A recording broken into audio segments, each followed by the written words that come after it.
Hi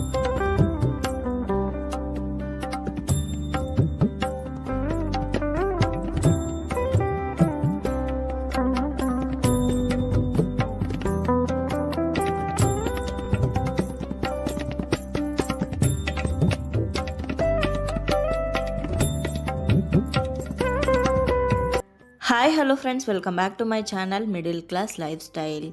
ಇವತ್ತಿನ ಈ ವ್ಲಾಗ್ನ ಶುರು ಮಾಡ್ತಾ ಇದ್ದೀನಿ. ಇವತ್ತಿನ ವ್ಲಾಗಲ್ಲಿ ವೈಭವ ಲಕ್ಷ್ಮಿ ವ್ರತವನ್ನು ಯಾವ ರೀತಿ ಮಾಡಬೇಕು, ಯಾವ ಮಾಸದಲ್ಲಿ ಈ ವ್ರತವನ್ನು ಆರಂಭ ಮಾಡಿದ್ರೆ ತುಂಬಾ ಒಳ್ಳೆಯದು, ಎಷ್ಟು ವಾರಗಳು ಮಾಡಬೇಕು, ಯಾವ ರೀತಿ ಮಾಡಬೇಕು ಅನ್ನೋದೆಲ್ಲದನ್ನು ಕೂಡ ಸಂಪೂರ್ಣವಾಗಿ ತಿಳಿಸ್ಕೊಡ್ತಾ ಇದ್ದೀನಿ. ತುಂಬ ಜನ ವೈಭವ ಲಕ್ಷ್ಮಿ ಪೂಜೆಯನ್ನು ದಯವಿಟ್ಟು ತಿಳಿಸ್ಕೊಡಿ ಅಂತ ಕೇಳಿದರು. ಹಾಗಾಗಿ ಇವತ್ತಿನ ವಿಡಿಯೋದಲ್ಲಿ ನನಗೆ ಎಷ್ಟು ಗೊತ್ತಿದೆಯೋ ವೈಭವ ಲಕ್ಷ್ಮಿ ವ್ರತದ ಬಗ್ಗೆ ಅಷ್ಟನ್ನು ನಿಮಗೆ ಸಂಪೂರ್ಣವಾಗಿ ತಿಳಿಸ್ಕೊಡ್ತಾ ಇದ್ದೀನಿ. ಹಾಗಾದರೆ ಇನ್ಯಾಕೆ ತಡ, ಬನ್ನಿ ವ್ಲಾಗನ್ನು ಶುರು ಮಾಡೋಣ. ಯಾವುದೇ ಲಕ್ಷ್ಮೀ ಪೂಜೆ ಆಗಿರ್ಬೋದು, ಆ ಲಕ್ಷ್ಮೀ ಪೂಜೆಯನ್ನು ನೀವು ಮನೆಯಲ್ಲಿ ಮಾಡ್ತಾ ಇದ್ದೀರಾ ಅಂತಂದರೆ, ವ್ರತವನ್ನು ಮಾಡ್ತಾ ಇದ್ದೀರಾ ಅಂತಂದರೆ ಶುಚಿ ಶುಭ್ರತೆ ತುಂಬಾ ಮುಖ್ಯ ಆಗುತ್ತೆ. ಮನೆಯನ್ನು ಮನಸ್ಸನ್ನು ಎರಡನ್ನೂ ಕೂಡ ಸ್ವಚ್ಛವಾಗಿ ಇಟ್ಕೋಬೇಕು. ಇನ್ನು ಲಕ್ಷ್ಮೀ ಪೂಜೆಯನ್ನು ಮಾಡೋದಕ್ಕೆ ಎರಡು ತುಂಬಾ ಸೂಕ್ತವಾದಂತಹ ಸಮಯಗಳಿವೆ. ಅದು ಯಾವ್ದ್ಯಾವುದು ಅಂದರೆ, ಒಂದು ಬ್ರಾಹ್ಮಿ ಮುಹೂರ್ತದಲ್ಲಿ ಪೂಜೆ ಮಾಡುವಂಥದ್ದು, ಮತ್ತೊಂದು ಗೋಧೂಳಿ ಸಮಯದಲ್ಲಿ ಪೂಜೆ ಮಾಡುವಂಥದ್ದು. ಬ್ರಾಹ್ಮಿ ಮುಹೂರ್ತ ಅಂದರೆ ಬೆಳಗಿನ ಜಾವ 3:30ಯಿಂದ 5:30 ಅಥವಾ 5:45 ಒಳಗಡೆ ಸೂರ್ಯ ಉದಯ ಆಗೋದಕ್ಕಿಂತ ಮುಂಚೆ ಮಾಡುವಂಥ ಪೂಜೆ. ಇನ್ನೊಂದು ಗೋಧೂಳಿ ಲಗ್ನದಲ್ಲಿ ಮಾಡುವಂತಹ ಪೂಜೆ ಯಾವುದು ಅಂದರೆ, ಹಸುಗಳು ಮನೆಗೆ ವಾಪಸ್ ಬರುವಂಥ ಸಮಯ ಅಂದರೆ 5:30ಯಿಂದ 7:30 ಸಮಯ, ಸಂಜೆ ಸಮಯದಲ್ಲಿ ಪೂಜೆ ಮಾಡುವಂಥದ್ದು. ಈ ಎರಡೂ ಸಮಯವೂ ಕೂಡ ಲಕ್ಷ್ಮೀ ಪೂಜೆಗೆ ಅತ್ಯಂತ ಸೂಕ್ತವಾಗಿರುವಂಥದ್ದು. ನಿಮಗೆ ಯಾವ ಸಮಯದಲ್ಲಿ ಪೂಜೆಯನ್ನು ಮಾಡೋದಕ್ಕೆ ಅನುಕೂಲನೋ ಆ ಸಮಯದಲ್ಲಿ ನೀವು ಪೂಜೆಯನ್ನು ಮಾಡ್ಬೋದು. ನಾನು ಹೆಚ್ಚಾಗಿ ಬ್ರಾಹ್ಮಿ ಮುಹೂರ್ತದಲ್ಲಿ ಪೂಜೆ ಮಾಡೋದಕ್ಕೆ ಪ್ರಯತ್ನ ಪಡ್ತೀನಿ. ಯಾಕಂದರೆ ಯಾವುದೇ ಒಂದು ಡಿಸ್ಟರ್ಬೆನ್ಸ್ ಇರಲ್ಲ, ಎಲ್ಲರೂ ಕೂಡ ಮಲ್ಕೊಂಡಿರ್ತಾರೆ, ನಾವು ಕೂಡ ಆವಾಗ ಎದ್ದಿರ್ತೀವಿ, ನಮ್ಮ ಮೈಂಡು ತುಂಬಾ ಫ್ರೆಶ್ ಆಗಿರುತ್ತೆ, ಯಾವುದೇ ಒಂದು ಯೋಚನೆಗಳು ನಮ್ಮ ತಲೆಯಲ್ಲಿ ಓಡ್ತಾ ಇರೋದಿಲ್ಲ. ಪೂಜೆಯನ್ನು ತುಂಬ ಅಚ್ಚುಕಟ್ಟಾಗಿ ಏಕಾಗ್ರತೆಯಿಂದ ಮಾಡ್ಬೋದು ಅನ್ನೋ ಕಾರಣಕ್ಕೋಸ್ಕರ ಈ ಬ್ರಾಹ್ಮಿ ಮುಹೂರ್ತದಲ್ಲಿ ಪೂಜೆ ಮಾಡೋದನ್ನು ನಾನು ಪ್ರಿಫರ್ ಮಾಡ್ತೀನಿ. ಬ್ರಾಹ್ಮಿ ಮುಹೂರ್ತದಲ್ಲಿ ಪೂಜೆ ಮಾಡಬೇಕು ಅಂದರೆ ಹಿಂದಿನ ದಿವಸ ಸಾಕಷ್ಟು ನಾವು ತಯಾರಿಯನ್ನು ಮಾಡ್ಕೋಬೇಕಾಗತ್ತೆ. ಯಾವ ರೀತಿ ನಾನು ತಯಾರು ಮಾಡ್ಕೋತೀನಿ ಅನ್ನೋದನ್ನು ಮುಂದೆ ಬರುವಂಥ ವಿಡಿಯೋದಲ್ಲಿ ತಿಳಿಸ್ಕೊಡ್ತೀನಿ. ಆ ರೀತಿ ಪ್ರತಿಯೊಂದನ್ನು ತಯಾರಿ ಮಾಡ್ಕೊಂಡಿದ್ರೆ ಬೆಳಗ್ಗೆ ನಾವು ಬ್ರಾಹ್ಮಿ ಮುಹೂರ್ತದಲ್ಲಿ ಎದ್ದು ಮನೆಯೆಲ್ಲ ಒಂದು ಸಲ ಸ್ವಚ್ಛ ಮಾಡಿಕೊಂಡು ಆನಂತರ ತಲೆ ಸ್ನಾನ ಮಾಡ್ಕೊಂಡು ಬಂದು ಪೂಜೆಯನ್ನು ಶುರು ಮಾಡ್ಕೋಬೋದು. ಬ್ರಾಹ್ಮಿ ಮುಹೂರ್ತದಲ್ಲಿ ಪೂಜೆ ಮಾಡಬೇಕು ಅಂತಂದರೆ ಎಲ್ಲ ಪೂಜೆಯನ್ನು ಬ್ರಾಹ್ಮಿ ಮುಹೂರ್ತದಲ್ಲೇ ಮುಗಿಸ್ಬೇಕು ಅನ್ನೋ ಹಾಗೇನಿಲ್ಲ. ಆ ಸಮಯ ಕಳೆಯೋ ಅಷ್ಟರಲ್ಲಿ ಒಂದು ದೀಪವನ್ನು ಹಚ್ಚಿಟ್ರೆ ಸಾಕು, ಅದು ಬ್ರಾಹ್ಮಿ ಮುಹೂರ್ತಕ್ಕೆ ಸೇರಿಕೊಳ್ಳುತ್ತೆ. ನಿಧಾನವಾಗಿ ನೀವು ಯಾವುದೇ ಗಡಿಬಿಡಿ ಇಲ್ಲದೆ ಪೂಜೆಯನ್ನು ಮಾಡ್ಬೋದು. ಯಾಕಂದರೆ ಬ್ರಾಹ್ಮಿ ಮುಹೂರ್ತದಲ್ಲಿ ಈಗಾಗಲೇ ನಾವು ದೀಪವನ್ನು ಹಚ್ಚಿರ್ತೀವಿ, ಹಾಗಾಗಿ ಯಾವುದೇ ಟೆನ್ಷನ್ ಇಲ್ಲದೆ ನಿಧಾನವಾಗಿ ಪೂಜೆಯನ್ನು ಮಾಡ್ಕೋಬೋದು. ನಾನು ಯಾವುದೇ ಪೂಜೆಯನ್ನು ಮಾಡಲಿ, ಪೂಜೆಗೆ ನೈವೇದ್ಯವನ್ನು ತಯಾರು ಮಾಡಬೇಕಲ್ಲ, ಹಾಗಾಗಿ ಅಡುಗೆ ಮನೆಯಲ್ಲೂ ಕೂಡ ಒಂದು ಆಗ್ನೇಯ ದೀಪವನ್ನು ಹಚ್ಚಿಟ್ಟು ಗ್ಯಾಸ್ ಸ್ಟವ್ ಪೂಜೆಯನ್ನು ಮಾಡಿನೇ ನಾನು ಈ ವಿಶೇಷ ವ್ರತಗಳನ್ನು ಮಾಡುವಾಗ, ಪೂಜೆಯನ್ನು ಆರಂಭ ಮಾಡೋದು. ಯಾಕಂದರೆ ಹಿಂದಿನ ದಿವಸ ಸಾಕಷ್ಟು ಅಡುಗೆಗಳನ್ನು ಗ್ಯಾಸ್ ಸ್ಟವ್ ಮೇಲೆಲ್ಲ ಮಾಡಿರ್ತೀವಿ, ಎಂಜಿಲಾಗಿರುತ್ತೆ. ಹಾಗಾಗಿ ಹಿಂದಿನ ದಿವಸ ರಾತ್ರಿಯೇ ಗ್ಯಾಸ್ ಸ್ಟವ್ವು ಹಾಗೆ ಅಡುಗೆ ಮನೆ ಕಟ್ಟೆ ಎಲ್ಲದೂ ಕೂಡ ನೀಟಾಗಿ ಒರೆಸ್ಕೊಂಡಿರ್ತೀನಿ. ಬೆಳಗ್ಗೆ ಎದ್ದು ನಾನು ನೈವೇದ್ಯ ಪ್ರಿಪೇರ್ ಮಾಡೋದಕ್ಕಿಂತ ಮುಂಚೆ ಆಗ್ನೇಯ ದೀಪವನ್ನು ಹಚ್ಚಿ ಆನಂತರ ಗ್ಯಾಸ್ ಸ್ಟವ್ ಪೂಜೆಯನ್ನು ಮಾಡಿಕೊಂಡು ನೈವೇದ್ಯವನ್ನು ತಯಾರು ಮಾಡೋದು ಅಥವಾ ಬೇರೆ ಕೆಲಸಗಳನ್ನು ಪೂಜೆಗಳನ್ನು ಮಾಡೋದನ್ನು ಮಾಡ್ತೀನಿ. ಅಡುಗೆ ಮನೆಯಲ್ಲಿ ದೀಪವನ್ನು ಹಚ್ಚಿಟ್ಟಿದ್ದಾಯಿತು. ಇವಾಗ ಮೊದಲು ಮಾಡಬೇಕಾಗಿರುವಂಥದ್ದು ಹೊಸ್ತಿಲು ಹಾಗೆ ತುಳಸಿ ಪೂಜೆಯನ್ನು. ಸ್ನಾನಕ್ಕೂ ಮುಂಚೆನೇ ರಂಗೋಲಿ ಎಲ್ಲ ಹಾಕ್ಕೊಂಡಿದ್ದೆ. ಇವಾಗ ಹೊಸ್ತಿಲಿಗೆ ಅರಿಶಿನ ಕುಂಕುಮ ಇಟ್ಟು, ತುಳಸಿ ಗಿಡಕ್ಕೂ ಕೂಡ ನೀರು ಹಾಕಿ ಅರಿಶಿನ ಕುಂಕುಮ ಇಟ್ಟು ಆನಂತರ ಒಂದು ದೀಪವನ್ನು ತುಳಸಿ ಗಿಡದ ಹತ್ರ ಹಚ್ಚಿಟ್ಟು ಹೂಗಳಿಂದ ಅಲಂಕಾರವನ್ನು ಮಾಡಿ ಹೊಸ್ತಿಲಿಗೆ ಹಾಗೆ ತುಳಸಿ ಗಿಡಕ್ಕೆರಡಕ್ಕೂ ಕೂಡ ಧೂಪವನ್ನು ತೋರಿಸಿ ನಮಸ್ಕಾರ ಮಾಡಿಕೊಂಡು ಬಲಗಾಲಿಟ್ಟು ಮನೆ ಒಳಗಡೆ ಬಂದು ಅನಂತರ ದೇವ್ರ ಮನೆಯಲ್ಲಿ ಮುಂದೆ ಪೂಜೆಗೆ ಏನೇನು ತಯಾರಿ ಬೇಕೋ ಅದನ್ನೆಲ್ಲ ಮಾಡ್ಕೊತೀನಿ. ಇವಾಗ ವೈಭವ ಲಕ್ಷ್ಮಿ ವ್ರತದ ಬಗ್ಗೆ ನಿಮಗೆ ತಿಳಿಸ್ಕೊಡ್ತಾ ಇದ್ದೀನಿ. ಈ ವೈಭವ ಲಕ್ಷ್ಮಿ ವ್ರತವನ್ನು ಮಾಡೋದಕ್ಕೆ ಸೂಕ್ತವಾಗಿರುವಂತಹ ಮಾಸಗಳು ಯಾವುದು ಅಂತಂದರೆ ಆಷಾಢ ಮಾಸ, ಶ್ರಾವಣ ಮಾಸ. ಈ 2 ಮಾಸಗಳನ್ನು ಬಿಟ್ಟು ನೀವು ಕಾರ್ತಿಕ ಮಾಸದಲ್ಲೂ ಕೂಡ ವೈಭವ ಲಕ್ಷ್ಮಿ ಪೂಜೆಯನ್ನು ಮಾಡ್ಬೋದು. ವೈಭವ ಲಕ್ಷ್ಮಿ ಪೂಜೆಯನ್ನು ಎಷ್ಟು ವಾರಗಳು ಮಾಡಬೇಕು ಅಂತಂದರೆ 5 ವಾರಗಳು ಮಾಡ್ಬೋದು, 8 ವಾರಗಳು ಮಾಡ್ಬೋದು, 9 ವಾರಗಳು ಮಾಡ್ಬೋದು ಅಥವಾ 11 ವಾರಗಳನ್ನು ನೀವು ವೈಭವ ಲಕ್ಷ್ಮಿ ಪೂಜೆಯನ್ನು ಮಾಡ್ಬೋದು. ನೋಡಿ, ಇವಾಗ ಸಮಯ 5:45. ಈ ಸಮಯಕ್ಕೆ ನಮಗೆ ಬ್ರಾಹ್ಮಿ ಮುಹೂರ್ತ ಅಂತ್ಯವಾಗುತ್ತೆ. ಸೂರ್ಯ ಮೆಲ್ಲಗೆ ಉದಯ ಆಗೋದಕ್ಕೆ ಪ್ರಾರಂಭವಾಗ್ತಾನೆ. ಇಷ್ಟರಲ್ಲಿ ನನ್ನ ಅಡುಗೆ ಮನೆಯಲ್ಲಿ ಆಗ್ನೇಯ ದೀಪವನ್ನು ಹಚ್ಚಿ ಹಾಗೆ ಹೊಸ್ತಿಲು ತುಳಸಿ ಪೂಜೆಯನ್ನು ಮುಗಿಸಿದ್ದೀನಿ. ನೈವೇದ್ಯಕ್ಕೆ ಇವತ್ತು ನಾನು ಪೊಂಗಲ್ ಮಾಡ್ತಾಯಿದ್ದೀನಿ, ಸಿಹಿ ಪೊಂಗಲ್. ಹಾಗಾಗಿ ಹೆಸರುಬೇಳೆ ಮತ್ತು ಅಕ್ಕಿ ಎರಡನ್ನೂ ಕೂಡ ತೊಳೆದ್ಬಿಟ್ಟು ಕುಕ್ಕರಲ್ಲಿ ಇಡ್ತಾಯಿದ್ದೀನಿ. ಇದನ್ನು ಸಣ್ಣ ಉರಿಲಿ ಇಟ್ಟಿರ್ತೀನಿ. ಅಷ್ಟರಲ್ಲಿ ನಾನು ದೇವ್ರ ಮನೆಯಲ್ಲಿ ಬೇರೆ ಕೆಲಸಗಳನ್ನು ಮಾಡ್ಕೊಳ್ಳೋ ಅಷ್ಟರಲ್ಲಿ ಕುಕ್ಕರ್ ಕೂಡ ಕೂಗುತ್ತೆ. ಅನ್ನಪೂರ್ಣೇಶ್ವರಿ ದೇವಿಯನ್ನು ಮನಸ್ಸಿನಲ್ಲಿ ಪ್ರಾರ್ಥನೆ ಮಾಡಿಕೊಂಡು ನೈವೇದ್ಯ ಮಾಡೋದಕ್ಕೆ ಕುಕ್ಕರ್ ಇಟ್ಟು ಆನಂತರ ನಾನು ದೇವ್ರ ಮನೆ ಕ್ಲೀನ್ ಮಾಡ್ಕೊಳ್ಳೋದಕ್ಕೆ ಅಂತ ಹೋಗ್ತಾ ಇದ್ದೀನಿ. ದೇವ್ರ ಮನೆಯನ್ನು ರಾತ್ರಿನೇ ಪೂರ್ತಿಯಾಗಿ ಕ್ಲೀನ್ ಮಾಡ್ಕೊಂಡಿದ್ದೆ. ಇವಾಗ ಒಂದು ಒದ್ದೆ ಬಟ್ಟೆಯಲ್ಲಿ ನೀಟಾಗಿ ದೇವ್ರ ಮನೆಯನ್ನು ಒರೆಸ್ಕೊತಾ ಇದ್ದೀನಿ. ವೈಭವ ಲಕ್ಷ್ಮಿ ವ್ರತವನ್ನು ಮಾಡೋದ್ರಿಂದ ನಿಮಗೆ ಅಷ್ಟ ಐಶ್ವರ್ಯಗಳು ಲಭಿಸುತ್ತೆ. ಹಾಗಾಗಿನೇ ಸಾಮಾನ್ಯವಾಗಿ ಆಷಾಢ ಹಾಗೆ ಶ್ರಾವಣ ಎರಡೂ ಮಾಸಗಳು ಕೂಡ ಪ್ರಸನ್ನ ವೈಭವ ಲಕ್ಷ್ಮಿಯನ್ನು ಹೆಚ್ಚು ಜನ ಆಚರಣೆ ಮಾಡೋದು. ಯಾಕಂದರೆ ಆಷಾಢ ಹಾಗೆ ಶ್ರಾವಣ ಮಾಸದಲ್ಲಿ ನಾವು ಲಕ್ಷ್ಮೀ ಪೂಜೆಯನ್ನು ಏನು ಮಾಡ್ತೀವಲ್ವ, ಅದನ್ನೇ ವೈಭವ ಲಕ್ಷ್ಮಿ ಪೂಜೆ ಅಂತ ಕರಿತೀವಿ. ಆದರೆ ವೈಭವ ಲಕ್ಷ್ಮಿ ಪುಸ್ತಕದಲ್ಲಿ ಇರೋ ಹಾಗೆ ವ್ರತವನ್ನು ಆಚರಣೆ ಮಾಡಬೇಕಾಗತ್ತೆ. ಹಾಗೆ ವ್ರತ ಸಂಪೂರ್ಣ ಆದ ನಂತರ ವೈಭವ ಲಕ್ಷ್ಮಿ ಪುಸ್ತಕವನ್ನು ನಾವು ಮುತ್ತೈದೆಯರಿಗೆ ಕೊಡಬೇಕಾಗತ್ತೆ. ಈ ರೀತಿ ಯಾಕೆ ಮಾಡೋದು ಅಂತಂತಂದರೆ, ನಮ್ಮಿಂದ ಬೇರೆಯವರು ಕೂಡ ಈ ವ್ರತವನ್ನು ಮಾಡಲಿ, ನಮಗೆ ಈ ವ್ರತವನ್ನು ಮಾಡಿ ಒಳ್ಳೆಯದಾಗಿದೆ, ಬೇರೆಯವ್ರಿಗೂ ಕೂಡ ಈ ವ್ರತವನ್ನು ಆಚರಣೆ ಮಾಡಿ ಅವ್ರಿಗೂ ಕೂಡ ಒಳ್ಳೆಯದಾಗಲಿ ಅನ್ನೋ ಒಂದು ಕಾರಣಕ್ಕೋಸ್ಕರ ತಾಂಬೂಲದ ಜೊತೆ ವೈಭವ ಲಕ್ಷ್ಮಿ ವ್ರತದ ಪುಸ್ತಕವನ್ನು ಕೂಡ ಕೊಡ್ತಾರೆ. ವೈಭವ ಲಕ್ಷ್ಮಿ ವ್ರತವನ್ನು ವಿಶೇಷವಾಗಿ ಏನೂ ಇಲ್ಲ, ನಾರ್ಮಲ್ ಆಗಿ ಎಲ್ಲ ಲಕ್ಷ್ಮೀ ಪೂಜೆಯನ್ನು ನಾವು ಯಾವ ರೀತಿ ಮಾಡ್ತೀವೋ ಅದೇ ರೀತಿ ಮಾಡ್ಬೋದು. ವೈಭವ ಲಕ್ಷ್ಮಿ ಪೂಜೆಯನ್ನು ಮಾಡೋದಕ್ಕೆ ಲಕ್ಷ್ಮೀ ಫೋಟೋ ಅಥವಾ ವಿಗ್ರಹ ಇದ್ದರೆ ಇಟ್ಕೊಳ್ಳಿ. ಇಲ್ಲದೇ ಇದ್ದವರು ಕಳಸವನ್ನು ಸ್ಥಾಪನೆ ಮಾಡಿ ಅದನ್ನೇ ಲಕ್ಷ್ಮಿ ಅಂತ ಭಾವಿಸಿ ಪೂಜೆಯನ್ನು ಮಾಡ್ಬೋದು.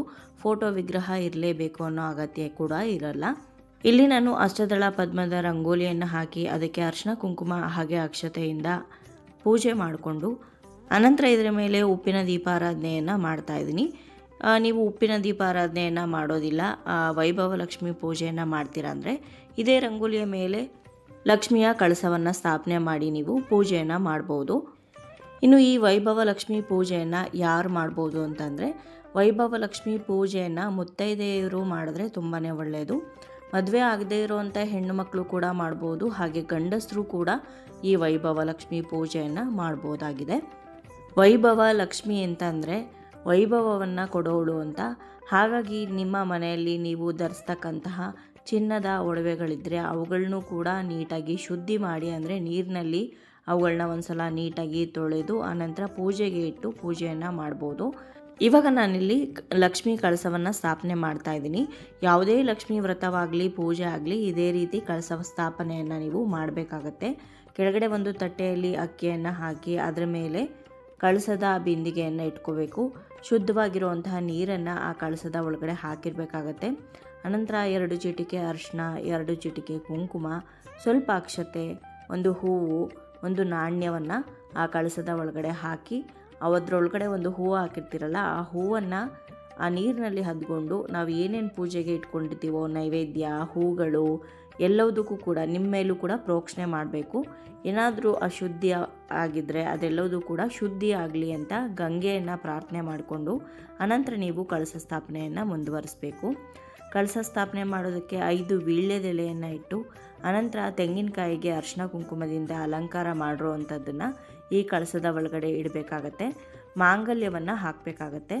ಮಾಂಗಲ್ಯ ಇಲ್ಲದೇ ಇರೋರು ಅರಿಶಿನದ ಕೊಂಬಿಗೆ 3 ಎಳೆ ದಾರವನ್ನು 3 ಗಂಟು ಹಾಕಿ ಕಟ್ಟಿ ಅನಂತರ ಆ ಕಳಸದ ಕುತ್ತಿಗೆಗೆ ಕಟ್ಟಬೇಕಾಗತ್ತೆ. ಹೂಗಳನ್ನು ಇಟ್ಟು ಆ ಕಳಸವನ್ನು ಅಲಂಕಾರ ಮಾಡಬೇಕು. ಹಾಗೆ ವೈಭವ ಲಕ್ಷ್ಮಿ ಪೂಜೆ ಆಗಿರೋದ್ರಿಂದ ಚಿನ್ನದ ಒಡವೆಗಳು ನಿಮ್ಮ ಮನೆಯಲ್ಲಿರೋ ಅಂಥದ್ದನ್ನು ಕೂಡ ನೀವು ನೀಟಾಗಿ ತೊಳೆದು ಅದನ್ನು ಕೂಡ ಕಳಸಕ್ಕೆ ಹಾಕಿ ಪೂಜೆಯನ್ನು ಮಾಡ್ಬೋದು. ಅಥವಾ ಕಳಸಕ್ಕೆ ಹಾಕೋದಕ್ಕಾಗೋದಿಲ್ಲ ಅಂತಂದರೆ ಒಂದು ಬಟ್ಲಲ್ಲಿ ಆ ಒಡವೆಗಳನ್ನು ಕಳಸದ ಮುಂದೆ ಇಟ್ಟು ಕೂಡ ನೀವು ಪೂಜೆಯನ್ನು ಮಾಡ್ಬೋದು. ಇನ್ನು ಪೂಜೆಯನ್ನು ಶುರು ಮಾಡೋದಕ್ಕಿಂತ ಮುಂಚೆ ದೀಪವನ್ನು ಹಚ್ಕೊಂಡು ದೀಪಂ ಜ್ಯೋತಿ ಪರಬ್ರಹ್ಮ ಅಂತ ಪ್ರಾರ್ಥನೆ ಮಾಡಿಕೊಂಡು ಅಕ್ಷತೆ ಮತ್ತು ಹೂವನ್ನು ಆ ದೀಪಕ್ಕೆ ಅರ್ಪಿಸಿ ಅನಂತರ ಲಕ್ಷ್ಮೀ ವಿಗ್ರಹ ನಿಮ್ಮ ಮನೆಯಲ್ಲಿದ್ದರೆ ಅಭಿಷೇಕವನ್ನು ಮಾಡಿ ಪೂಜೆಯನ್ನು ಮುಂದುವರಿಸಬೇಕಾಗತ್ತೆ. ಅಭಿಷೇಕವನ್ನು ಮಾಡೋದಕ್ಕೆ ಮೊದಲು ಶುದ್ಧೋದಕ ಸ್ನಾನವನ್ನು ಮಾಡಬೇಕು. ಅಂದರೆ ಶುದ್ಧವಾಗಿರುವಂತಹ ನೀರಿನಿಂದ ಲಕ್ಷ್ಮೀ ವಿಗ್ರಹವನ್ನು ನಾವು ಅಭಿಷೇಕವನ್ನು ಮಾಡಬೇಕಾಗತ್ತೆ. ಅನಂತರ ಲಕ್ಷ್ಮೀ ವಿಗ್ರಹಕ್ಕೆ ಗಂಧ, ಅರ್ಶಿನ, ಕುಂಕುಮದಿಂದನೂ ಕೂಡ ಅಭಿಷೇಕವನ್ನು ಮಾಡ್ಬೋದು ಅಥವಾ ಪಂಚಾಮೃತ ಅಭಿಷೇಕವನ್ನು ಕೂಡ ಮಾಡ್ಬೋದು. ವಿಗ್ರಹ ಇಲ್ಲ ಅನ್ನೋರು ಒಂದು ಹೂವಿನಲ್ಲಿ ಏನೇನು ನೀವು ಅಭಿಷೇಕವನ್ನು ಮಾಡಬೇಕು ಅಂತ ಇಟ್ಕೊಂಡಿರ್ತೀರೋ ಆ ವಸ್ತುಗಳಲ್ಲೆಲ್ಲ ಆ ಹೂವನ್ನು ಅದ್ದಿ ಕಳಸನೋ ಫೋಟೋನೋ ಇಟ್ಕೊಂಡಿರ್ತೀರಲ್ವ ಲಕ್ಷ್ಮೀದು, ಆ ಕಳಸಕ್ಕೆ ಅಥವಾ ಫೋಟೋಗೆ ಪ್ರೋಕ್ಷಣೆ ಮಾಡಿದ್ರೂ ಕೂಡ ಸಾಕು ಆ ಹೂವಿನಿಂದ. ಅಭಿಷೇಕ ಆದ ನಂತರ ಧೂಪವನ್ನು ತೋರಿಸಿ ಅನಂತರ ಮತ್ತೊಂದು ಸಲ ಶುದ್ಧೋದಕ ಸ್ನಾನವನ್ನು ಮಾಡಿಸ್ಬೇಕು. ಅಂದರೆ ಶುದ್ಧವಾಗಿರುವಂತಹ ನೀರಿನಿಂದ ಅಭಿಷೇಕವನ್ನು ಮಾಡಬೇಕಾಗತ್ತೆ. ಅಭಿಷೇಕ ಆದ ನಂತರ ಆ ನೀರನ್ನು ಒಂದು ಬಟ್ಲಲ್ಲಿ ಅಥವಾ ಏನರಲ್ಲಾದರೂ ಕಲೆಕ್ಟ್ ಮಾಡಿ ಇಟ್ಕೊಂಡು ನಿಮ್ಮೇಲೂ ಕೂಡ ಸ್ವಲ್ಪ ಪ್ರೋಕ್ಷಣೆ ಮಾಡ್ಕೊಳ್ಳಿ. ಮನೆಗೆಲ್ಲ ಪ್ರೋಕ್ಷಣೆ ಮಾಡ್ಬೋದು. ಆ ನೀರನ್ನು ಯಾರೂ ತುಳಿದೇ ಇರೋವಂತಹ ಕಡೆ ಯಾವುದಾದ್ರೂ ಗಿಡದ ಬುಡಕ್ಕೆ ಹಾಕಿದ್ರೆ ಒಳ್ಳೆಯದು. ನಾನಿಲ್ಲಿ ಅಭಿಷೇಕಕ್ಕೆ ಲಕ್ಷ್ಮೀ ವಿಗ್ರಹದ ಜೊತೆ ಶ್ರೀ ಯಂತ್ರವನ್ನು ಕೂಡ ಇಟ್ಕೊಂಡಿದ್ದೀನಿ. ಎರಡನ್ನೂ ಕೂಡ ನೀಟಾಗಿ ಒರೆಸಿ ಅದಕ್ಕೂ ಕೂಡ ಇವಾಗ ಅರಿಶಿನ ಕುಂಕುಮ ಇಟ್ಟು ಅಲಂಕಾರವನ್ನು ಮಾಡ್ತಾಯಿದ್ದೀನಿ. ಶ್ರೀ ಯಂತ್ರಕ್ಕೆ ಹಾಗೆ ಲಕ್ಷ್ಮಿಯ ವಿಗ್ರಹಕ್ಕೆ ಎರಡಕ್ಕೂ ಕೂಡ. ಇನ್ನು ಕೆಲವೊಬ್ಬರು ವೈಭವ ಲಕ್ಷ್ಮಿ ಪೂಜೆಯನ್ನು ಮಾಡುವಂಥವರು ಕಳಸದ ಮೇಲೆ ನಾವು ಕಾಯಿಯನ್ನು ಇಟ್ಟಿದ್ದೀವಲ್ಲ, ಅವರು ಕಾಯಿಯ ಬದಲಾಗಿ ಒಡವೆಗಳನ್ನು ಅಥವಾ ನಾಣ್ಯಗಳನ್ನೇ ಲಕ್ಷ್ಮಿ ಅಂತ ಭಾವಿಸಿ, ಲಕ್ಷ್ಮಿಯನ್ನು ನಾವು ಸಂಪತ್ತು ಅಂತ ಕರಿತೀವಲ್ವ, ಹಾಗಾಗಿ ಕಳಸದ ಮೇಲೆ ತೆಂಗಿನಕಾಯಿ ಬದಲಾಗಿ ಒಡವೆಗಳನ್ನು ಅಥವಾ ಕಾಯಿನ್ಸ್ ಅಂದರೆ ದುಡ್ಡನ್ನು ಇಟ್ಟು ಕಳಸವನ್ನು ಸ್ಥಾಪನೆ ಮಾಡ್ತಾರೆ. ಆ ರೀತಿ ಕೂಡ ನೀವು ಮಾಡ್ಬೋದು. ಇನ್ನು ಇವಾಗ ಲಕ್ಷ್ಮೀ ವಿಗ್ರಹವನ್ನು ನಾನು ಅರ್ಚನೆಗೆ ಸಿದ್ಧತೆ ಮಾಡ್ಕೊಂಡಿದ್ದೀನಿ. ಅರ್ಶಿನ ಕುಂಕುಮ ಅಕ್ಷತೆಯನ್ನು ಅರ್ಪಿಸಿ, ಹೂವನ್ನು ಇಟ್ಟು, ಗೆಜ್ಜೆ ವಸ್ತ್ರವನ್ನು ಅರ್ಪಿಸಿ, ಅನಂತರ ನಾವು ಧೂಪವನ್ನು ತೋರಿಸಿ ಲಕ್ಷ್ಮೀ ದೇವಿಯನ್ನು ಆವಾಹನೆ ಮಾಡಿ ಸಂಕಲ್ಪವನ್ನು ಹೇಳ್ಕೊಳ್ಬೇಕು. ಯಾಕಾಗಿ ಈ ಒಂದು ವ್ರತವನ್ನು ಮಾಡ್ತಾ ಇದ್ದೀವಿ, ಎಷ್ಟು ವಾರಗಳು ಈ ವ್ರತವನ್ನು ಮಾಡಬೇಕು ಅಂತ ಅಂದ್ಕೊಂಡಿದ್ದೀವಿ, ನಮ್ಮ ಮನಸ್ಸಿನಲ್ಲಿ ಏನು ನಮಗೆ ಅಭಿಲಾಷೆ ಇದೆ ಅದೆಲ್ಲದನ್ನು ಕೂಡ ಲಕ್ಷ್ಮೀ ದೇವಿ ಹತ್ರ ಹೇಳಿಕೊಂಡು ಪೂಜೆಯನ್ನು ಆರಂಭ ಮಾಡಬೇಕಾಗತ್ತೆ.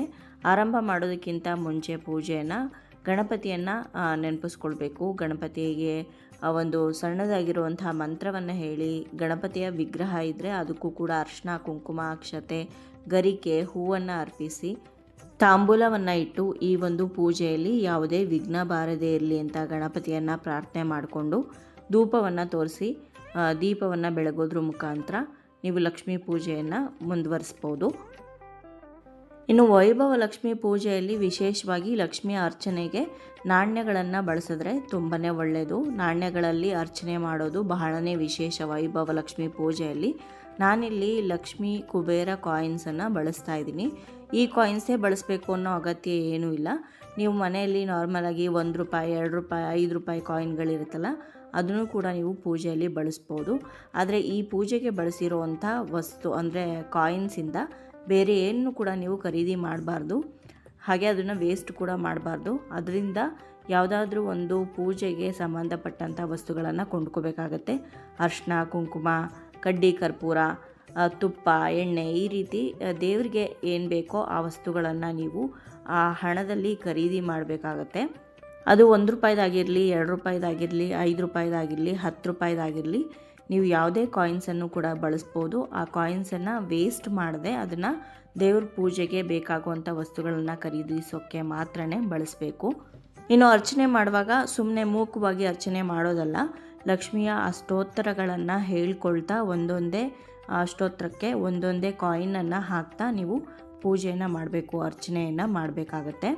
ಅರ್ಚನೆ ಎಲ್ಲ ಆದ ನಂತರ ಮತ್ತೊಂದು ಸಲ ಧೂಪವನ್ನು ತೋರಿಸ್ಬೇಕು. ಆನಂತರ ನೈವೇದ್ಯವನ್ನು ಮಾಡಬೇಕು. ನೈವೇದ್ಯಕ್ಕೆ ನೀವು ಹಣ್ಣುಗಳನ್ನು ಇಟ್ಕೋಬೋದು, ಹಾಲನ್ನು ಇಡ್ಬೋದು, ಸಿಹಿ ಪೊಂಗಲನ್ನು ಇಡ್ಬೋದು, ಪಾಯಸವನ್ನು ಇಡ್ಬೋದು. ಬೆಲ್ಲದನ್ನು ಲಕ್ಷ್ಮಿಗೆ ಅತ್ಯಂತ ಪ್ರಿಯವಾಗಿರೋದು ಅಂತ ಹೇಳ್ತಾರೆ. ಲಲಿತಾ ಸಹಸ್ರನಾಮದಲ್ಲೂ ಕೂಡ ಗೂಡಾನ್ನ ಪ್ರಿಯಳು ಅಂತ ಹೇಳ್ತಾರೆ. ಹಾಗಾಗಿ ಗೂಡಾನ್ನ ಅಂದರೆ ಬೆಲ್ಲದನ್ನು, ಅದನ್ನು ನೀವು ನೈವೇದ್ಯ ಮಾಡಿದ್ರೆ ತುಂಬಾ ಒಳ್ಳೆಯದು. ನಿಮ್ಮ ಕೈಲಿ ಯಥಾಶಕ್ತಿ ಅನುಸಾರ ನಿಮಗೆ ಏನು ಸಾಧ್ಯನೋ ಅದನ್ನು ನೈವೇದ್ಯಕ್ಕೆ ಇಟ್ಟು ನೀವು ಪೂಜೆಯನ್ನು ಮಾಡ್ಬೋದು. ಏನು ಮಾಡೋದಕ್ಕಾಗಲಿಲ್ಲ ಅಂತಂದರೆ ಮೊದಲೇ ಹೇಳಿದಾಗೆ ಹಣ್ಣು ಹಾಲನ್ನು ಇಟ್ಟು ನೈವೇದ್ಯ ಮಾಡ್ಬೋದು. ಆನಂತರ ಕಾಯನ್ನು ಒಡೆದು ನೈವೇದ್ಯ ಮಾಡ್ಬೋದು. ನಾನು ಹೋದ ವಾರ ಇಟ್ಟಿರೋವಂಥ ಕಳಸಕ್ಕಿಟ್ಟಿರೋವಂಥ ಕಾಯನ್ನು ಈ ವಾರ ಹೊಡೆದು ನೈವೇದ್ಯ ಮಾಡ್ತಾಯಿದ್ದೀನಿ. ಮುಂದಿನ ವಾರ ಈ ವಾರ ಇಟ್ಟಿದ್ದೀನಲ್ಲ ಕಾಯಿ, ಅದನ್ನು ಒಡೆದು ನೈವೇದ್ಯ ಮಾಡ್ತೀನಿ. ಪ್ರತಿ ವಾರನೂ ಕೂಡ ಕಾಯನ್ನು ಬದಲಾಯಿಸಬೇಕು. ಹಾಗೆ ಮಡ್ಲಕ್ಕಿಯನ್ನು ಇಡಬೇಕಾಗತ್ತೆ. ಒಂದು ಸಲ ಇಟ್ಟಿರುವಂಥ ಬ್ಲೌಸ್ ಪೀಸ್ ಬಳೆಯನ್ನೇ ಇಡ್ಬೋದು. ಆದರೆ ಹಣ್ಣು ವೀಳ್ಯದೆಲೆಯನ್ನು ಮಾತ್ರ ಬದಲಾಯಿಸಬೇಕು. ನೈವೇದ್ಯ ಆದ ನಂತರ ಮಹಾಮಂಗಳಾರತಿಯನ್ನು ಮಾಡಬೇಕು ಕರ್ಪೂರವನ್ನು ಹಚ್ಕೊಂಡು. ಅದಕ್ಕೂ ಮುಂಚೆ ಪಂಚಾರತಿ ತ್ರಯಾರತಿ ಕೂಡ ಮಾಡ್ಬೋದು. ಅಂದರೆ ತುಪ್ಪದ ಬತ್ತಿಗಳನ್ನು ಹಚ್ಕೊಂಡು, 1 ತುಪ್ಪದ ಬತ್ತಿಯನ್ನು ಹಚ್ಕೊಂಡು ಮಾಡಿದ್ರೆ ಏಕಾರತಿ, 3 ಬತ್ತಿಗಳನ್ನು ಹಚ್ಕೊಂಡು ಪೂಜೆ ಮಾಡಿದ್ರೆ ತ್ರಯಾರತಿ, 5 ತುಪ್ಪದ ಬತ್ತಿಗಳನ್ನು ಹಚ್ಕೊಂಡು ಪೂಜೆ ಮಾಡಿದ್ರೆ ಅದನ್ನು ಪಂಚಾರತಿ ಅಂತ ಕರಿತೀವಿ. ಈ ರೀತಿಯಾಗಿ ನಿಮಗೆ ಸಾಧ್ಯವಾದರೆ ಪಂಚಾರತಿ ತ್ರಯಾರತಿಯನ್ನು ಕೂಡ ಮಾಡ್ಬೋದು. ಅದಾದ ನಂತರ ಮಹಾಮಂಗಳಾರತಿಯನ್ನು ಕರ್ಪೂರವನ್ನು ಹಚ್ಕೊಂಡು ಮಾಡಬೇಕಾಗತ್ತೆ. ಇನ್ನು ದೇವ್ರ ಮುಂದೆ ನಾವು ತೊಳೆದು ಪೂಜೆಗೆ ಅಂತ ಇಟ್ಟಿರ್ತೀವಲ್ವ ಒಡವೆಗಳನ್ನು, ಶುಕ್ರವಾರದ ದಿವಸನೇ ಅದನ್ನು ತೆಗೆದು ನೀವು ಅದನ್ನು ಹಾಕ್ಕೊಳ್ಬೇಕು. ಹಾಕ್ಕೊಂಡು ಅನಂತರ ನೀವು ಮಾರನೇ ದಿವಸಕ್ಕೋ ಅಥವಾ ಅವತ್ತಿನ ದಿವಸ ಸಂಜೆನೇ ತೆಗೆದು ಎತ್ತಿಡ್ಬೋದು. ಆದರೆ ಅವತ್ತಿನ ದಿವಸ ಸ್ವಲ್ಪ ಹೊತ್ತಾದರೂ ನೀವು ನಿಮ್ಮ ಮೇಲೆ ಆ ಒಡವೆಗಳನ್ನು ಹಾಕ್ಕೊಳ್ಳಿ, ತುಂಬ ಒಳ್ಳೆಯದು. ಇದೇ ರೀತಿ ಸಂಕಲ್ಪವನ್ನು ಮಾಡಿಕೊಂಡು ಎಷ್ಟು ವಾರಗಳು ಈ ಪೂಜೆನ ಮಾಡಬೇಕು ಅಂತ ಅಂದ್ಕೊಂಡಿರ್ತೀರೋ ಅಷ್ಟು ವಾರಗಳು ಮುಕ್ತಾಯ ಆದ ನಂತರ ಕೊನೆ ವಾರ ಯಾವ ವಾರ ನೀವು ಪೂಜೆಯನ್ನು ಮಾಡ್ತಾ ಇರ್ತೀರೋ ಆ ವಾರ ಮುತ್ತೈದೆಯರನ್ನ ಕರೆದು 5 ಜನ ಮುತ್ತೈದೆಯರನ್ನ ಕರೆದು ಅವ್ರಿಗೆ ಅರಿಶಿನ ಕುಂಕುಮ ಕೊಟ್ಟು ತಾಂಬೂಲವನ್ನು ಕೊಟ್ಟು, ತಾಂಬೂಲದ ಜೊತೆ ವೈಭವಲಕ್ಷ್ಮಿ ವ್ರತದ ಪುಸ್ತಕವನ್ನು ಕೂಡ ಕೊಟ್ಟು ಕಳಿಸ್ಕೊಡ್ಬೇಕಾಗತ್ತೆ. ನೀವು ಮೊದಲನೇ ಸಲ ವೈಭವಲಕ್ಷ್ಮಿ ವ್ರತವನ್ನು ಮಾಡ್ತಿರಲ್ಲ, ಆ ಸಲ ವೈಭವಲಕ್ಷ್ಮಿ ವ್ರತದ ಪುಸ್ತಕವನ್ನು ಕೊಟ್ಟರೆ ಸಾಕು, ಪ್ರತಿ ವರ್ಷವೂ ಕೊಡಬೇಕು ಅನ್ನೋ ಅಗತ್ಯ ಇಲ್ಲ. ಇನ್ನು ಈ ವೈಭವಲಕ್ಷ್ಮಿ ವ್ರತವನ್ನು ಇಷ್ಟೇ ವರ್ಷಗಳು ಮಾಡಬೇಕು ಅನ್ನೋ ಹಾಗೇನಿಲ್ಲ. ಮೊದಲನೇ ವರ್ಷ ನೀವು ಸಂಕಲ್ಪ ಮಾಡಿಕೊಂಡು ಎಷ್ಟು ವಾರಗಳು ಮಾಡಬೇಕು ಅಂತ ಅಂದ್ಕೊಂಡಿರ್ತೀರೋ ಅಷ್ಟು ವಾರಗಳನ್ನು ಮಾಡಿ ಮುಗಿಸಿದ ನಂತರ ಪ್ರತಿ ವರ್ಷವೂ ಕೂಡ ನೀವು ಮಾಡ್ಕೊಳ್ತಾ ಹೋಗ್ಬೋದು. ಆಷಾಢ ಮಾಸ ಶ್ರಾವಣ ಮಾಸ ಬಂತು ಅಂದರೆ ಆ ಮಾಸಗಳಲ್ಲಿ ಬರುವಂಥ ಪ್ರತಿ ಶುಕ್ರವಾರವೂ ಕೂಡ ನಾವು ಹೇಗಿದ್ರೂ ಶುಕ್ರವಾರ ಲಕ್ಷ್ಮೀ ಪೂಜೆಯನ್ನು ಮಾಡೇ ಮಾಡ್ತೀವಿ. ಇದೇ ಲಕ್ಷ್ಮೀ ಪೂಜೆಯನ್ನು ನಾವು ವೈಭವಲಕ್ಷ್ಮಿ ಪೂಜೆ ಅಂತಲೂ ಕೂಡ ಮಾಡ್ಬೋದು. ದೈವನೊಬ್ಬ ನಾಮ ಹಲವು ಅಂತ ಹೇಳ್ತಾರಲ್ವ, ಅದೇ ರೀತಿ ಬೇರೆ ಬೇರೆ ಲಕ್ಷ್ಮೀ ಪೂಜೆಗಳು ಇದೆ ಅಷ್ಟೇ. ಅಂದರೆ ಆಷಾಢ ಲಕ್ಷ್ಮೀ ಪೂಜೆ, ಶ್ರಾವಣ ಲಕ್ಷ್ಮೀ ಪೂಜೆ, ಸಂಪತ್ ಲಕ್ಷ್ಮೀ ಪೂಜೆ ಅಥವಾ ವೈಭವ ಲಕ್ಷ್ಮೀ ಪೂಜೆ, ಈ ರೀತಿ ಬೇರೆ ಬೇರೆ ಹೆಸರುಗಳಿದೆ ಅಷ್ಟೇ. ಆದರೆ ಪ್ರೊಸೀಜರ್ ಎಲ್ಲ ಸೇಮೇ ಇರುತ್ತೆ, ಅಲ್ಪ ಸ್ವಲ್ಪ ಬದಲಾವಣೆಗಳಿರುತ್ತೆ. ದೇವರಿಗೆ ಕರ್ಪೂರವನ್ನು ಹಚ್ಕೊಂಡು ಮಹಾಮಂಗಳಾರತಿ ಮಾಡಿದ ನಂತರ ತುಳಸಿ ಹೊಸ್ತಿಲಿಗೆ ಎಲ್ಲದಕ್ಕೂ ಕೂಡ ಆರತಿಯನ್ನು ಮಾಡಬೇಕು. ಅನಂತರ ನೀವು ಸಾಂಬ್ರಾಣಿ ಧೂಪವನ್ನು ಇಡೀ ಮನೆಗೆ ತೋರಿಸಿದ್ರೂ ಕೂಡ ತುಂಬಾ ಒಳ್ಳೆಯದು. ಮನೆಯಲ್ಲಿರುವಂಥ ನಕಾರಾತ್ಮಕ ಶಕ್ತಿ ಕಡಿಮೆ ಆಗುತ್ತೆ. ಈ ರೀತಿ ಸಾಂಬ್ರಾಣಿ ಧೂಪವನ್ನು ಮನೆಯಲ್ಲಿ ಹಾಕೋದ್ರಿಂದ ಒಂಥರ ಪಾಸಿಟಿವ್ ವೈಬ್ಸ್ ಇರುತ್ತೆ ಮನೆ ಪೂರ್ತಿಯಾಗಿ. ಇನ್ನು ಲಕ್ಷ್ಮೀ ಪೂಜೆ ಯಾವುದೇ ಆಗಿದ್ರೂ ಕೂಡ ಲಕ್ಷ್ಮಿಗೆ ದೃಷ್ಟಿ ಆಗಿರುತ್ತೆ. ಹಾಗಾಗಿ ಸಂಜೆ ಕೆಂಪು ನೀರಿನ ಆರತಿಯನ್ನು ಮಾಡಬೇಕಾಗತ್ತೆ. ಅನಂತರ ಯಾವಾಗ ಕದಲಿಸ್ಬೇಕು ಅಂದರೆ ವಿಸರ್ಜನೆ ಮಾಡಬೇಕು ಅಂದರೆ ಶುಕ್ರವಾರದ ದಿವಸ ನೀವು ಪೂಜೆ ಮಾಡಿದರೆ ಶುಕ್ರವಾರದ ದಿವಸನೇ ವಿಸರ್ಜನೆಯನ್ನು ಮಾಡೋ ಹಾಗಿಲ್ಲ. ಹಾಗಾಗಿ ಶನಿವಾರದ ದಿವಸ ಬೆಳಗ್ಗೆ ಸ್ನಾನ ಮಾಡಿಕೊಂಡು ಮತ್ತೊಂದು ಸಲ ಪೂಜೆ ನೈವೇದ್ಯ ಎಲ್ಲ ಆದ ನಂತರ ರಾಹುಕಾಲ ಬಿಟ್ಟು ಬೇರೆ ಸಮಯದಲ್ಲಿ ನೀವು ವಿಸರ್ಜನೆ ಮಾಡಿ ಎಲ್ಲದನ್ನು ಕೂಡ ಎತ್ತಿಟ್ಕೊಳ್ಬೋದು. ಪೂಜೆ ಎಲ್ಲ ಆದ ನಂತರ ಕೈಯಲ್ಲಿ ಹೂವು ಮತ್ತು ಅಕ್ಷತೆಯನ್ನು ಇಟ್ಕೊಂಡು 3 ಸಲ ಪ್ರದಕ್ಷಿಣೆ ಹಾಕಿ ಆ ಅಕ್ಷತೆ ಮತ್ತು ಹೂವನ್ನು ದೇವರ ಹತ್ರ ಅರ್ಪಿಸಿ, ಗೊತ್ತಿದ್ದೋ ಗೊತ್ತಿಲ್ಲದೇನೋ ನನ್ನಿಂದ ತಪ್ಪಾಗಿದ್ದರೆ ದಯವಿಟ್ಟು ಕ್ಷಮಿಸು ಅಂತ ದೇವ್ರನ್ನ ಕೇಳಿಕೊಂಡು ನಮಸ್ಕಾರ ಮಾಡ್ಕೋಬೇಕಾಗತ್ತೆ. ಅನಂತರ ಸ್ವಲ್ಪ ಹೊತ್ತು ಒಂದು 5-10 ನಿಮಿಷ ದೇವ್ರ ಮೇಲೆ ಕೂತ್ಕೊಂಡು ಧ್ಯಾನವನ್ನು ಮಾಡಿ ನಿಮ್ಮ ಮನಸ್ಸಿನಲ್ಲಿ ಏನಿದೆಯೋ ಅದನ್ನು ದೇವರ ಹತ್ರ ಹೇಳ್ಕೊಳ್ಳಿ. ನಿಮ್ಮ ಶ್ರದ್ಧೆ ಭಕ್ತಿ ಎಲ್ಲವೂ ಕೂಡ ಪ್ರಾಮಾಣಿಕವಾಗಿದ್ದರೆ ಖಂಡಿತವಾಗ್ಲೂ ಆ ಮಹಾಲಕ್ಷ್ಮಿ ತಾಯಿ ನೀವು ಅಂದ್ಕೊಂಡಿರೋದೆಲ್ಲವನ್ನೂ ಕೂಡ ನೆರವೇರಿಸ್ತಾಳೆ. ವ್ರತ ಮಾಡಬೇಕು ಅಂತ ಅಂದಾಗ ತುಂಬ ಆಡಂಬರ ಎಲ್ಲ ಬೇಕಾಗೋದಿಲ್ಲ. ನಿಮ್ಮ ಮನೆಯಲ್ಲಿ ನಿಮ್ಮ ಶಕ್ತಿಗೆ ಅನುಸಾರವಾಗಿ ಏನಿರುತ್ತೋ ಅದನ್ನೇ ದೇವರಿಗೆ ಅರ್ಪಿಸಿ ನೀವು ಭಕ್ತಿಯಿಂದ ಪೂಜೆಯನ್ನು ಮಾಡಿದ್ರೆ ಸಾಕಾಗುತ್ತೆ. ಇನ್ನು ವೈಭವ ಲಕ್ಷ್ಮಿ ಪೂಜೆಯನ್ನು ಮಾಡೋದಕ್ಕೆ ಉಪವಾಸವನ್ನು ಇರಬೇಕಾ ಅಂತ ಕೇಳೋದಾದರೆ ಇರಬಹುದು, ನಿಮ್ಮ ಯಥಾಶಕ್ತಿಯ ಅನುಸಾರವಾಗಿರುತ್ತೆ. ಅದು ಕೂಡ ನಿಮಗೆ ಉಪವಾಸವನ್ನು ಇರೋ ಶಕ್ತಿ ಇದ್ದರೆ ಖಂಡಿತವಾಗ್ಲೂ ನೀವು ಬೆಳಗ್ಗೆಯಿಂದ ಸಂಜೆವರೆಗೂ ಕೂಡ ಉಪವಾಸವನ್ನು ಇದ್ದು ಈ ವ್ರತವನ್ನು ಆಚರಣೆ ಮಾಡಿದ್ರೆ ಇನ್ನೂ ಬೇಗ ಫಲವನ್ನು ಪಡಿಬೋದು. ಹಾಗಂತ ಆರೋಗ್ಯ ಸರಿ ಇಲ್ಲದೆ ಇರೋರು ಎಲ್ಲರೂ ಕೂಡ ಉಪವಾಸವನ್ನು ಮಾಡಲೇಬೇಕು ಅನ್ನೋ ಹಾಗೇನಿಲ್ಲ. ಅದಕ್ಕೆ ಹೇಳಿದ್ದು ಬೆಳಗ್ಗೆನೇ ಬ್ರಾಹ್ಮಿ ಮುಹೂರ್ತದಲ್ಲಿ ನೀವು ಪೂಜೆಯನ್ನು ಮುಗಿಸ್ಬಿಟ್ರೆ ಉಪವಾಸವನ್ನು ಮಾಡಬೇಕು ಅನ್ನೋ ಅಗತ್ಯ ಇರೋದಿಲ್ಲ. ಸಂಜೆ ನೀವೇನಾದರೂ ವ್ರತ ಮಾಡ್ತೀರಾ ಅಂತಂದರೆ 2 ಸಲ ಸ್ನಾನ ಮಾಡಬೇಕಾಗತ್ತೆ, ಉಪವಾಸವನ್ನು ಇರಬೇಕಾಗತ್ತೆ. ಹಾಗಾಗಿ ಆದಷ್ಟು ಬೇಗನೆ ಬೆಳಗ್ಗೆ ಬ್ರಾಹ್ಮಿ ಮುಹೂರ್ತದಲ್ಲಿ ಪೂಜೆಯನ್ನು ಮಾಡೋದಕ್ಕೆ ಪ್ರಯತ್ನ ಪಡಿ. ಇನ್ನು ನನಗೆ ತುಂಬ ಜನ ವೈಭವ ಲಕ್ಷ್ಮಿ ಪೂಜೆಯನ್ನು ಮಾಡಿದಾಗ ನಮ್ಮ ಜೊತೆ ಕೂಡ ಶೇರ್ ಮಾಡ್ಕೊಳ್ಳಿ ಹೇಗೆ ಮಾಡ್ತೀರಾ ಅಂತ, ಹಾಗೆ ಅದರ ಬಗ್ಗೆ ಇನ್ಫಾರ್ಮೇಷನ್ ಕೊಡಿ ಅಂತ ಕೇಳಿದ್ದಕ್ಕೋಸ್ಕರ ಇವತ್ತಿನ ಈ ವಿಡಿಯೋದಲ್ಲಿ ನಾನು ಆಷಾಢ ಲಕ್ಷ್ಮಿ ಪೂಜೆಯ ಜೊತೆ ವೈಭವ ಲಕ್ಷ್ಮಿ ಪೂಜೆಯ ಮಾಹಿತಿಯನ್ನು ನನಗೆ ಎಷ್ಟು ಗೊತ್ತಿದೆಯೋ ಅಷ್ಟರ ಮಟ್ಟಿಗೆ ನಾನು ತಿಳಿಸ್ಕೊಟ್ಟಿದ್ದೀನಿ. ಈ ವಿಡಿಯೋ ನಿಮ್ಮೆಲ್ಲರಿಗೂ ಇಷ್ಟ ಆಗಿದೆ ಅಂತ ಭಾವಿಸ್ತೀನಿ. ಇಷ್ಟ ಆಗಿದರೆ ಖಂಡಿತವಾಗ್ಲೂ ಲೈಕ್ ಮಾಡಿ, ಬೇರೆಯವ್ರಿಗೂ ಕೂಡ ಈ ವ್ಲಾಗ್ನ ಶೇರ್ ಮಾಡಿ. ಹಾಗೆ ನಿಮ್ಮ ಅನಿಸಿಕೆ ಅಭಿಪ್ರಾಯವನ್ನು ಖಂಡಿತವಾಗ್ಲೂ ಕಮೆಂಟ್ ಮುಖಾಂತರ ತಿಳಿಸಿ. ಮತ್ತೊಂದು ಇಂಟ್ರೆಸ್ಟಿಂಗ್ ವ್ಲಾಗ್ ಜೊತೆಗೆ ನಿಮ್ಮನ್ನ ಮತ್ತೆ ಭೇಟಿ ಆಗ್ತೀನಿ. ಅಲ್ಲಿಯವರೆಗೂ ಧನ್ಯವಾದಗಳು. ಲೋಕ ಸಮಸ್ತ ಸುಖಿನೋ ಭವಂತು.